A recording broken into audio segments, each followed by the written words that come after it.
Alright, I want to talk about some of the things I've learned. Number one, these are simple things that I wish I knew way before my diagnosis, which was, at the end of my 22nd year of living. I was a couple months away from 23, and I just recently turned 30. But I wish I knew this, so I'm going to tell you guys so you can tell others, and maybe it's very valid, and people that do not have MS can completely avoid it. But you could look on the National Multiple Sclerosis Society's website. They did fund some research on this topic. It's kind of a big thing. So yeah, you can find a lot of information online about this. But it's this whole idea about vitamin D. Now, it makes a lot of sense. Vitamin D, sure, it helps your bones become stronger. It's vitamin D and calcium together for nice strong bones and good healthy teeth and all that. But it also plays a big role in our immune system.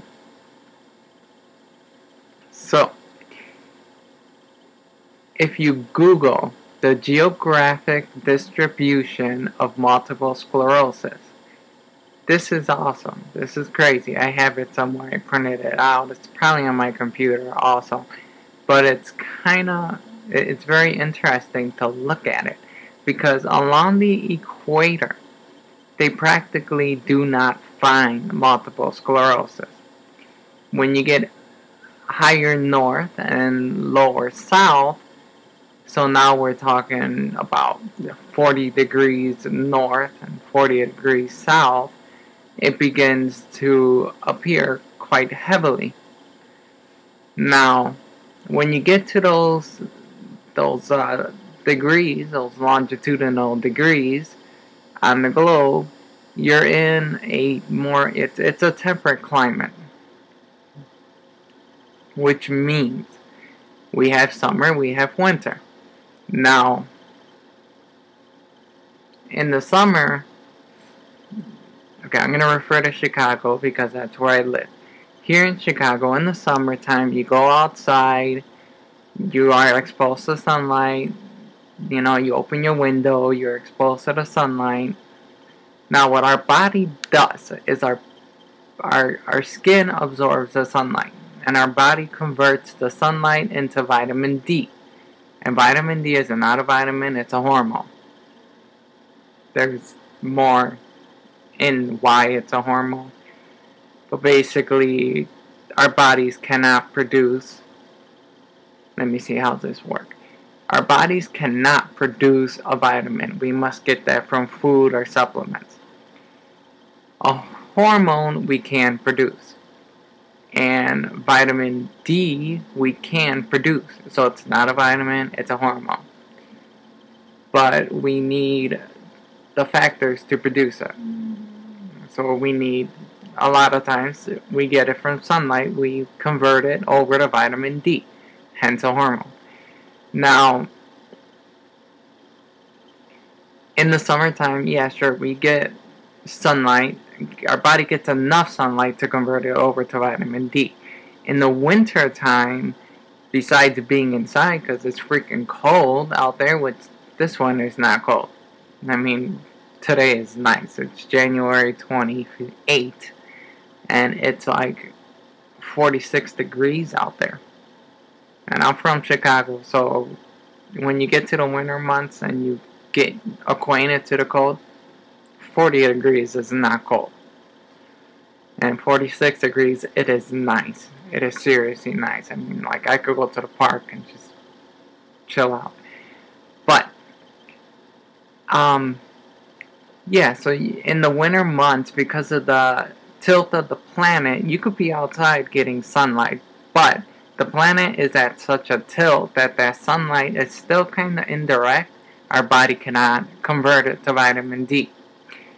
So, One thing I did, I heard about this years and years ago after diagnosis, and I asked my doctor, the fudge, to check my vitamin D levels. So he drew blood to check them, and yeah, they were not deficient, but they were right on the line to deficient. Most of us in this part of the planet, in the winter months, we go deficient. So now people along the equator get plenty of sunlight. It's warm. They go outside all the time. It's a very good direct sunlight. So they have plenty of vitamin D. They're never deficient. And you do not find MS around those parts. So I believe I ran out of my vitamin D. I gotta get some more. Unless it's somewhere I can't find it.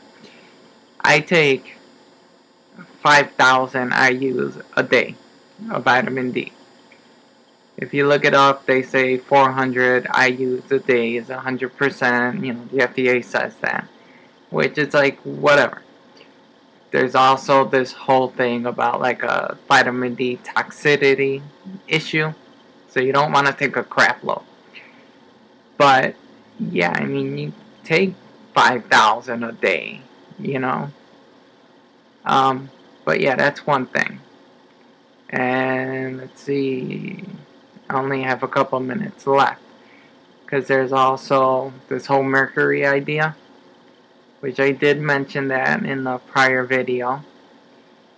Either way, stay away from mercury. It's horrible stuff. It's hard for the body to clean it out. It's bad. Then in amalgams, that's the silver tooth fillings. It's in there. Never get those. Get the resins, you know, get the white ones. Not sure where else you get exposed to it, but mercury is horrible. Now there's someone by the name of Dr. Terry Walsh. She had secondary progressive MS and was in a wheelchair and everything, and with the use of diet, she pretty much overcame all that. She walks around, she looks perfectly fine, she's in her 60s, and I mean, she looks good. She really does. So, yeah, I say look her up. She's got a lot of good information there. She talks all about diet, what things you should eat, you know. Really, really good. Very interesting stuff. So, Dr. Terry Walsh. Just Google her, you'll find her. She's incredible stuff there. Look her up, you'll learn all about diet. But yeah, I mean, there's a lot out there. Just continue to do your research on everything, and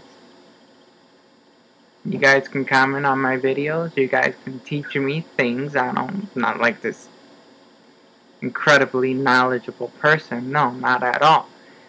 I know what I know. That's it. I do like to learn new stuff, so learn things, teach me, and this one's gonna be a little on the shorter side, but that's fine. So I will talk to you all later. Goodbye.